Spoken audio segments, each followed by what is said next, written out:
My name is Hong from Korea. I'm the owner of Donkas Lab. We established this restaurant about 6 months ago.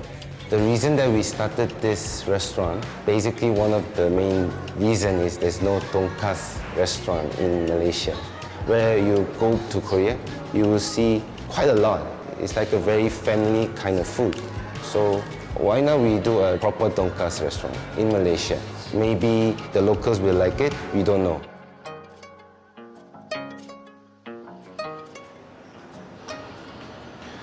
So this is where I keep my pork.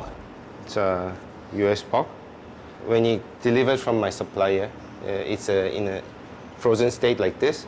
Very well vacuumed, keeps all the freshness inside.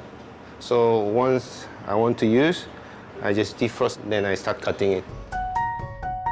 When we started this business, our focus was Donkas. That's our signature dish. That has to be perfect. So in order to get a perfect food, we need a good ingredient. That has been our main issue. How to get a consistent quality pork in Malaysia. And US pork was the answer that I found.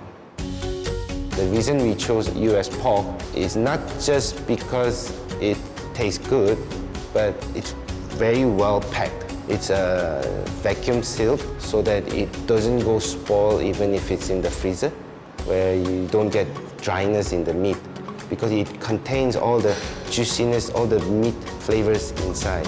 So you get this nice looking loin. The second reason US pork is more tastier is because US pork has higher fat content. When you cook, this fat becomes taste bomb in your mouth. The size itself is very consistent. So whenever I want to cut to make a certain dish, I can have consistent portion. You get all this, we marinate. Just slowly, yeah?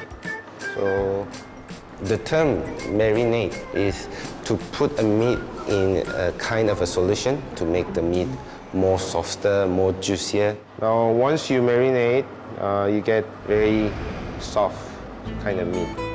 The meat takes in all the flavors. We overnight marinate.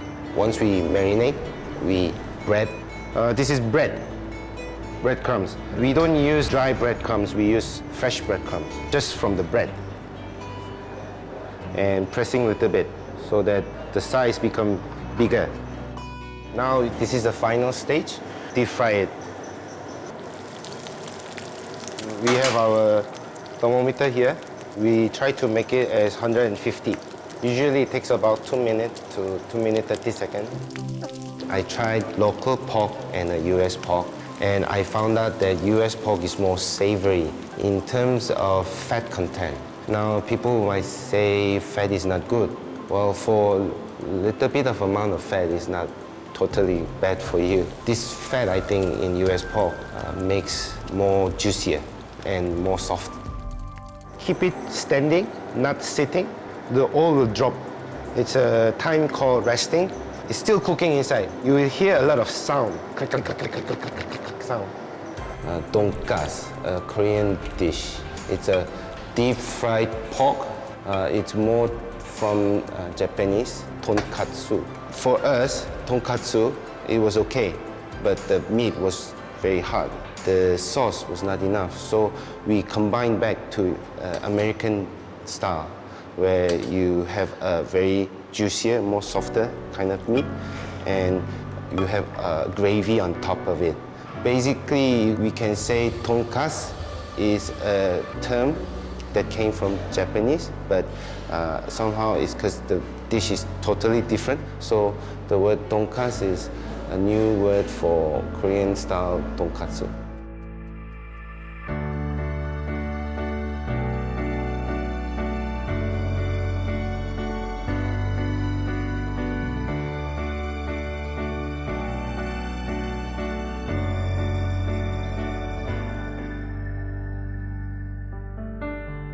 This is kimchi jjigae that we cooked yesterday.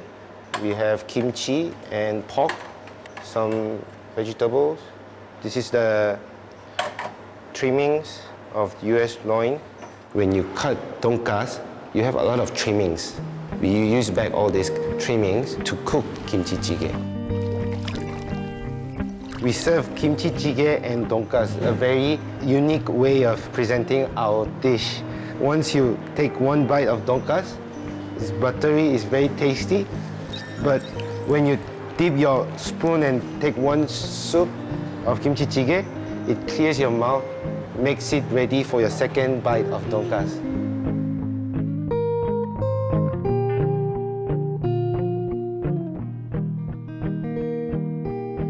So this is a buckwheat noodle from Korea.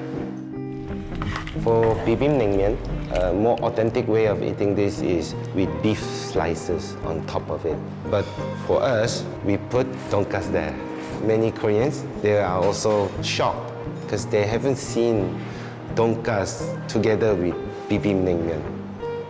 But once they try, wow, the taste combines very well. You have to try it to know the taste is unexplainable.